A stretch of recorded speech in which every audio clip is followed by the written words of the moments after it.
यूं ही व्याकुल हो जाता हूं मैं। हे प्रभु, भूल जाता हूं कि आपकी कृपा की कोई तारीख नहीं होती। छोटे छोटे दुखों से घबरा जाता हूं मैं, जैसे आपने मुझे अब तक संभाला ही नहीं हो। हर बार सवाल कर बैठता हूं आपके मौन से, जैसे मुझे आपकी करुणा का कोई एहसास ही नहीं हो। मैं भूल जाता हूं कि इंतजार भी एक भक्ति है और आपकी मर्जी से ही हर पल की रचना होती है। जय श्री कृष्ण मित्रों, मैं एक बार फिर से आपका स्वागत करता हूं प्रेरणा पुंज चैनल पर, जहां आप सुन रहे हैं श्रीमद् भगवत गीता की एक शानदार श्रृंखला जिसका नाम है भगवत गीता की सीख। और आज हम जानेंगे कि श्रीमद् भगवत गीता के 7वें अध्याय से क्या सीखा जा सकता है, और वह भी बहुत ही सरल भाषा और आसान से शब्दों में। श्रीमद् भगवत गीता के 6ठे अध्याय में हमने यह जाना कि एक सच्चा योगी कौन होता है और योगी बनने की प्रक्रिया क्या है। अब 7वें अध्याय में भगवान श्री कृष्ण हमें इस सृष्टि के गहरे रहस्यों से अवगत कराते हैं। हम जानेंगे कि भगवान किस प्रकार इस संसार का संचालन करते हैं, उनके प्रिय भक्त कौन होते हैं और क्यों आम मनुष्य उन्हें पहचान नहीं पाता। साथ ही यह भी समझेंगे कि परमात्मा की प्राप्ति कैसे संभव है। तो आइए मित्रों, मैं आपको श्रीमद् भगवत गीता के 7वें अध्याय की दिव्य शिक्षाओं की इस अद्भुत यात्रा पर लेकर चलता हूं। श्रीमद् भगवत गीता अध्याय 7, ज्ञान विज्ञान योग। मित्रों, अब तक भगवान श्री कृष्ण ने गीता के पिछले अध्यायों में अनेक महत्वपूर्ण प्रश्नों के उत्तर दिए। उन्होंने हमें यह बताया कि परमात्मा तक पहुंचने के 2 प्रमुख मार्ग हैं, ज्ञान योग और निष्काम कर्म योग। साथ ही यह भी स्पष्ट किया कि यज्ञ और कर्म कैसे करने चाहिए, ध्यान की विधि क्या है, वर्ण संकर क्या होता है, अवतार का रहस्य क्या है और प्रभु के दर्शन कब और कैसे होते हैं। 6ठे अध्याय के अंत में श्री कृष्ण कहते हैं कि वह योगी जो समर्पित भाव से मुझ में स्थिर हुआ है, अंतःकरण से मुझ में स्थित है, वही सर्वोत्तम है। लेकिन प्रश्न उठता है कि यह अच्छी प्रकार से स्थित होना वास्तव में क्या है और ऐसा कब होता है। यही प्रश्न 7वें अध्याय की शुरुआत का आधार बनते हैं। इस अध्याय में श्री कृष्ण केवल ज्ञान की बात नहीं करते, बल्कि विज्ञान की भी चर्चा करते हैं। ज्ञान वह है जो मोक्ष की प्राप्ति के माध्यम से समझ आता है, लेकिन विज्ञान वह है जो यह दर्शाता है कि भगवान किस प्रकार सभी प्राणियों के हृदय में एक साथ निवास करते हैं और एक ही समय में हर जीव में कार्यरत रहते हैं। यह अध्याय भगवान की दिव्य शक्तियों, भौतिक और आध्यात्मिक दोनों आयामों के गूढ़ रहस्यों को उजागर करता है। श्री कृष्ण बताते हैं कि संपूर्ण सृष्टि उन्हीं से प्रकट हुई है और जैसे धागे में मोती पिरोए जाते हैं, वैसे ही संपूर्ण जगत उन्हीं में स्थित है। वे ही इस संसार के मूल स्रोत हैं और अंततः सभी कुछ उन्हीं में विलीन हो जाता है। इस अध्याय में भगवान यह भी कहते हैं कि उनकी प्रकृति रूपी माया पर विजय प्राप्त करना अत्यंत कठिन है, परंतु जो भक्त उनके शरणागत हो जाते हैं, वे उनकी कृपा से इस माया पर सरलता से विजय पा लेते हैं। आगे चलकर भगवान श्री कृष्ण बताते हैं कि उनके शरण में न आने वाले 4 प्रकार के लोग होते हैं और उनके प्रति पूर्ण भक्ति में लीन रहने वाले भी 4 प्रकार के भक्त होते हैं। वे उन भक्तों को सबसे प्रिय मानते हैं जो मन और बुद्धि को परमात्मा में लीन कर ज्ञान में स्थित रहते हुए उनकी आराधना करते हैं। वहीं दूसरी ओर कुछ लोग सांसारिक इच्छाओं में उलझे होते हैं। उनकी बुद्धि कामनाओं से मोहित होकर स्वर्ग के देवताओं की शरण में जाती है, लेकिन श्री कृष्ण स्पष्ट करते हैं कि ये स्वर्गिक देवता केवल अस्थाई और भौतिक सुख ही दे सकते हैं, और वह भी तभी जब भगवान स्वयं उन्हें यह शक्ति प्रदान करे। इसलिए श्री कृष्ण यह दृढ़तापूर्वक कहते हैं कि भक्ति का सर्वोत्तम और उचित लक्ष्य केवल परमात्मा स्वयं है। वे ही परम सत्य हैं, वही अंतिम गंतव्य है। वे सर्वज्ञ, सर्वव्यापक और सर्वशक्तिमान हैं, शाश्वत दिव्य गुणों से युक्त। परंतु उनका यह दिव्य और अविनाशी स्वरूप उनकी योग्य माया से ढका होता है, जिसके कारण अधिकांश लोग उन्हें उनके असली रूप में नहीं पहचान पाते। लेकिन जो सच्चे मन से उनकी शरण में आते हैं, उन्हें भगवान स्वयं अपना दिव्य ज्ञान प्रदान करते हैं। इस दिव्य ज्ञान के माध्यम से भक्त उन्हें जानने में सक्षम हो जाते हैं और आत्मा तथा कर्म के गूढ़ रहस्यों को भी समझ लेते हैं।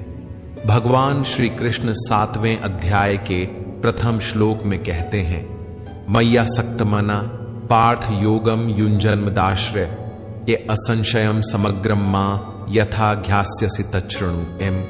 अर्थात, हे पार्थ, अब तुम मुझसे सुनो कि जब कोई व्यक्ति भक्ति योग का अभ्यास करता है, मन को मुझ में लगाता है और पूरी तरह मेरी शरण में आ जाता है, तब वह मुझे संदेह रहित और पूर्ण रूप से कैसे जान सकता है। इसके बाद श्री कृष्ण कहते हैं, अब मैं तुम्हें वह संपूर्ण ज्ञान और विज्ञान बताने जा रहा हूं, जिसे जान लेने के बाद इस संसार में जानने के लिए और कुछ बाकी नहीं रह जाएगा। लेकिन हे अर्जुन, हजारों मनुष्यों में से कोई एक मुझ तक पहुंचने का प्रयास करता है, और उन प्रयास करने वालों में से भी कोई बिरला ही वास्तव में मुझे जान पाता है, मुझ में पूर्ण समर्पण और प्रेम करता है। फिर भगवान प्रकृति के तत्वों की बात करते हुए बताते हैं, यह जो पृथ्वी, जल, अग्नि, वायु, आकाश, मन, बुद्धि और अहंकार हैं, ये मेरी अपरा शक्ति के 8 घटक हैं, जो जड़ प्रकृति कहलाती है।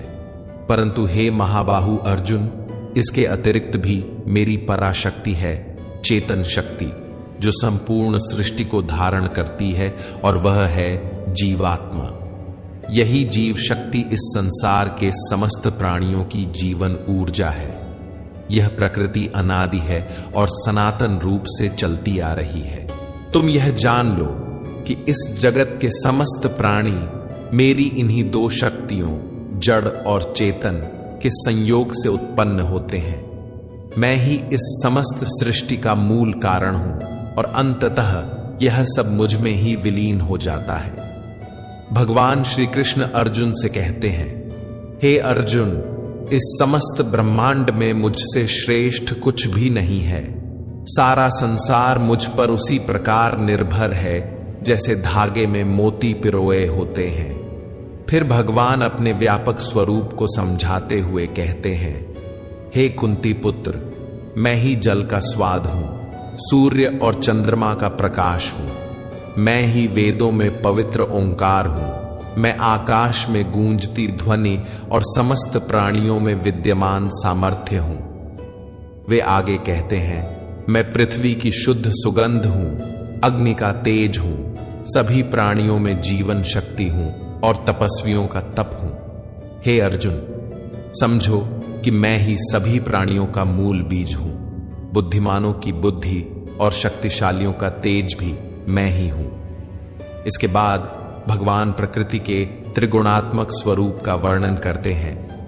यह प्रकृति 3 गुणों से युक्त है, सतोगुण, रजोगुण और तमोगुण। ये सभी मेरी शक्ति से उत्पन्न होते हैं। यह संपूर्ण सृष्टि इन्हीं गुणों से मोहित हो रही है, लेकिन मैं इन गुणों से परे हूं। इसलिए लोग मेरी सच्ची पहचान नहीं कर पाते। श्री कृष्ण बताते हैं कि यह दिव्य शक्ति माया अत्यंत बलवान है और इसे पार कर पाना कठिन है। लेकिन जो मेरे सच्चे शरणागत होते हैं, वे मेरी कृपा से इसे सहजता से पार कर लेते हैं। भगवान यह भी स्पष्ट करते हैं कि 4 प्रकार के लोग मेरी शरण में नहीं आते। वे जो ज्ञान से वंचित हैं, वे जो अपनी हीन प्रवृत्तियों में लिप्त रहते हैं, वे जो आलस्य और भ्रम के कारण सत्य को स्वीकार नहीं करते, और वे जो आसुरी स्वभाव वाले हैं। ये लोग माया के जाल में फंसे रहते हैं और ईश्वर को समझ नहीं पाते। हे भरत श्रेष्ठ अर्जुन, 4 प्रकार के पवित्र लोग मेरी भक्ति में लीन रहते हैं। कोई दुख और संकट में मुझे याद करने वाला, कोई ज्ञान की जिज्ञासा रखने वाला अर्थात मुझे जानने की इच्छा रखने वाला जिज्ञासु, कोई संसार के स्वामित्व की अभिलाषा रखने वाला, और कोई जो पहले से ही मुझे जानने वाला परम ज्ञान में स्थित ज्ञानी। इनमें से मैं उन्हें श्रेष्ठ मानता हूं जो ज्ञान युक्त होकर मेरी आराधना करते हैं, मुझे भजते हैं और दृढ़ता पूर्वक अनन्य भाव से मेरे प्रति समर्पित होते हैं। मैं उन्हें बहुत प्रिय हूं और वे मुझे अत्यंत प्रिय हैं। यह चारों ही प्रकार के भक्त दयावान होते हैं, लेकिन ज्ञानी पुरुष तो मानो जैसे मेरा ही रूप हो। और ज्ञानियों में भी वह व्यक्ति जो मुझे बहुत सारे जन्मों से मानता आया है, वह मृत्यु के पश्चात मुझ में ही समा जाता है। मित्रों, मुक्ति और भोग दोनों ही भगवान से मिलते हैं, तो फिर सभी को एकमात्र परमात्मा का भजन करना चाहिए, ध्यान करना चाहिए।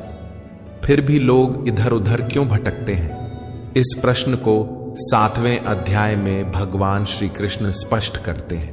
वे कहते हैं, आप जहां जहां जा रहे हैं वहां मैं तो हूं, लेकिन वह तरीका, वह विधि सही नहीं है। भगवान बताते हैं कि कामनाओं ने यानी इच्छाओं ने जिनके मन को हर लिया है, वे मुझसे भिन्न अन्य देवताओं की शरण में चले जाते हैं। जो भक्त अपनी किसी इच्छा पूर्ति के लिए जिस जिस देवता के स्वरूप को जिस श्रद्धा के साथ पूजना चाहता है, मैं उसी देवता के प्रति उसकी श्रद्धा को स्थिर कर देता हूं और वह भक्त उन्हीं देवताओं को प्राप्त हो जाते हैं। लेकिन यह फल ज्यादा समय तक नहीं चलता। और यदि कोई भक्त किसी भी प्रकार से मेरी ही पूजा करता है, तो उसे मैं अपना ही बना लेता हूं। जो मूर्ख मुझे जन्म लेने और मरने वाला मानते हैं, वे मुझे प्राप्त नहीं कर पाते। मैं भूतकाल, वर्तमान और भविष्य तीनों कालों को जानता हूं, जबकि श्रद्धा रहित लोग मुझे नहीं जान पाते। आखिर कोई भगवान को क्यों नहीं जान पाता है? इस पर श्री कृष्ण कहते हैं, हे अर्जुन, हे भरतवंशी, इच्छा और द्वेष के वशीभूत होकर संसार के जितने भी मनुष्य और प्राणी हैं, नर नारी, सभी मोह को प्राप्त हो जाते हैं, इसलिए वे मुझे जान नहीं पाते। इस पर भगवान श्री कृष्ण कहते हैं कि बस जो पुण्य कर्म करते हैं, जिसे आराधना कहते हैं, तप कहते हैं, योग कहते हैं, ध्यान कहते हैं, अभ्यास कहते हैं, चिंतन कहते हैं, जो ऐसा करते हैं, जिन भक्तों ने अपने पापों को नष्ट कर दिया है, वे इन सभी मोह माया से मुक्त होकर अंत में दृढ़ रहकर उसी मार्ग पर टिके रहते हैं और मुझे भजते हैं। वे मेरी शरण में आकर उस चक्र से, जिसे जन्म और मृत्यु का चक्र कहा जाता है, मुक्ति पाने का प्रयास करते हैं। जो भक्त इस सांसारिक मोह और माया को छोड़कर श्रेष्ठ कर्मों का आचरण करते हुए मेरी भक्ति करते हैं, वे इस मृत्यु के बंधन से मुक्त होकर अंततः मुझ में ही समा जाते हैं। मित्रों, आज के समय के अनुसार श्रीमद् भगवद गीता के 7वें अध्याय का सार इस प्रकार समझा जा सकता है।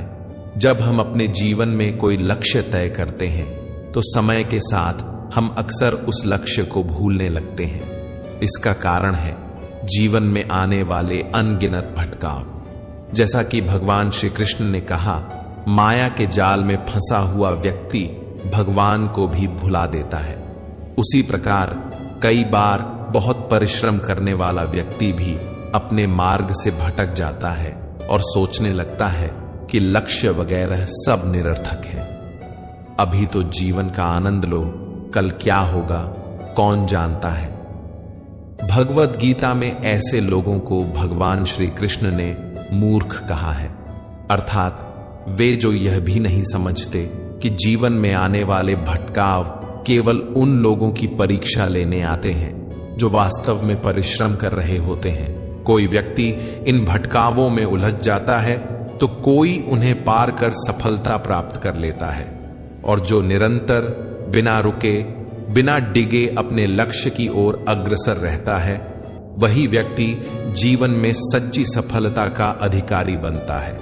मित्रों, आशा है कि आपको श्रीमद् भगवद गीता के 7वें अध्याय की यह सरल और सारगर्भित व्याख्या अवश्य पसंद आई होगी।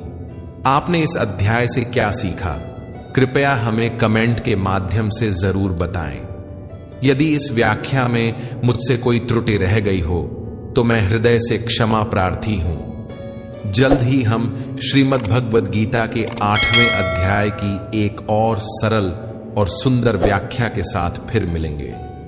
तब तक अपना ध्यान रखें, स्वस्थ रहें, प्रसन्न रहें। जय श्री राधे कृष्ण। राधे राधे।